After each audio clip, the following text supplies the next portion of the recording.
Family card বিতরণ কর্মসূচির উদ্বোধন করতে মৌলভীবাজার ও শ্রীমঙ্গলে আসছেন প্রধানমন্ত্রী তারেক রহমান। শ্রীমঙ্গলে আছেন সহকর্মী মনিরুল ইসলাম মিন্টু।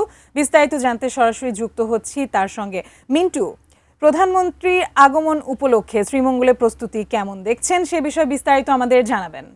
জানেন যে 10টা 15-এর মধ্যেই প্রধানমন্ত্রী তারেক রহমান তিনি সিলেট ওসমানী যে আন্তর্জাতিক বিমানবন্দর সেখানে পৌঁছে যান এবং এরপরে তিনি মৌলভীবাজার শ্রীমঙ্গলের উদ্দেশ্যে রওনা করেছেন। আশা করা হচ্ছে যে আর কিছুক্ষণের মধ্যেই এই যে শ্রীমঙ্গলের যে ভিক্টোরিয়া হাই স্কুল মাঠ তিনি সেখানে পৌঁছে যাবেন। এখানে কিছুটা বৈরী আবহাওয়া রয়েছে, অর্থাৎ এই এলাকাটিতে এমনিতে একটু বৃষ্টিপ্রবণ এলাকা এবং আজকে আবহাওয়ার পূর্বাভাস ছিল যে এই এলাকাটিতে বৃষ্টিপাত বা বজ্রবৃষ্টি হতে পারে। তো আমরা লক্ষ্য করছি যে বেলা 11টার ঠিক আগে থেকেই গুড়ি গুড়ি বৃষ্টি হচ্ছে। যে সেই বৃষ্টিটা যে খুব ভারী বৃষ্টি তেমনটি নয়, কিন্তু মাঝে মধ্যে গুড়ি গুড়ি বৃষ্টি হচ্ছে এবং এই মঞ্চের সামনের যে অংশটিতে দেখতে পাচ্ছেন এই অংশটিতে একটি প্যান্ডেল ছিল, তবে ঝোড়ো বাতাসের কারণে সেই প্যান্ডেলটি কিছুটা ভেঙে পড়লে সেটি সরিয়ে নেওয়া হয় এবং আজকে এই ফ্যামিলি কার্ড বিতরণ করা হবে 155 জন মা বোনকে এবং এর পাশাপাশি দুস্থ অসহায়দের আর্থিক সহায়তা, প্রতিবন্ধী শিক্ষার্থী, দরিদ্র মেধাবী শিক্ষার্থী এবং আদিবাসী এমন ব্যক্তিদেরকে আজকে প্রধানমন্ত্রী আর্থিক যে সহায়তা সেই সহায়তাও দেবেন এবং এরপরে তিনি এখানে কথা বলবেন এবং এরপরে তিনি যাবেন মৌলভীবাজারে। সেই মৌলভীবাজারের আরেকটি কর্মসূচি রয়েছে, সেখানেও ফ্যামিলি কার্ড বিতরণ কর্মসূচি রয়েছে। রাজনগর যে উপজেলা রয়েছে সেই উপজেলার 155 জনকে সেখানেও ফ্যামিলি কার্ড বিতরণ কর্মসূচি হবে এবং এই কর্মসূচি এটি আসলে সরকারের নির্বাচনী প্রতিশ্রুতি এবং এই নির্বাচনী প্রতিশ্রুতি এবং ধারাবাহিক যে ভাবে সারা বাংলাদেশে যে ফ্যামিলি কার্ড, কৃষি কার্ড এবং খাল খনন কর্মসূচি, এটির মাধ্যমে সারা বাংলাদেশে একটি অর্থনৈতিক একটি শক্ত ভিত্তি দাঁড় করাতে চাচ্ছেন, এটি সরকার থেকে বলা হচ্ছে এবং আগামী 1 বছরে কিন্তু প্রতিটি উপজেলায় 8 থেকে 10,000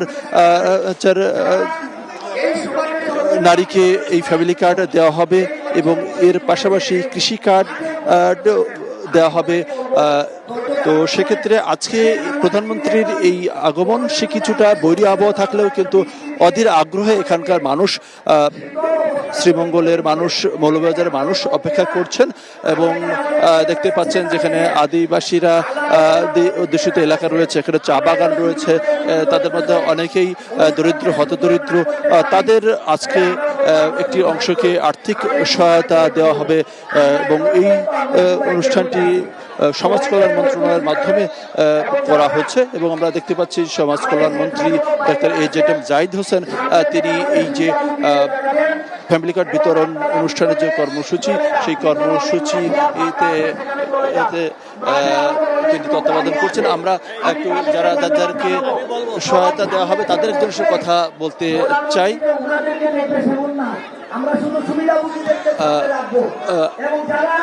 প্রধানমন্ত্রীর আগমন এই শ্রীমঙ্গলে এবং আপনাকেও তো মনে হচ্ছে যে আর্থিক সহায়তা দেওয়া হবে, আপনার অনুভূতি জানতে চাই।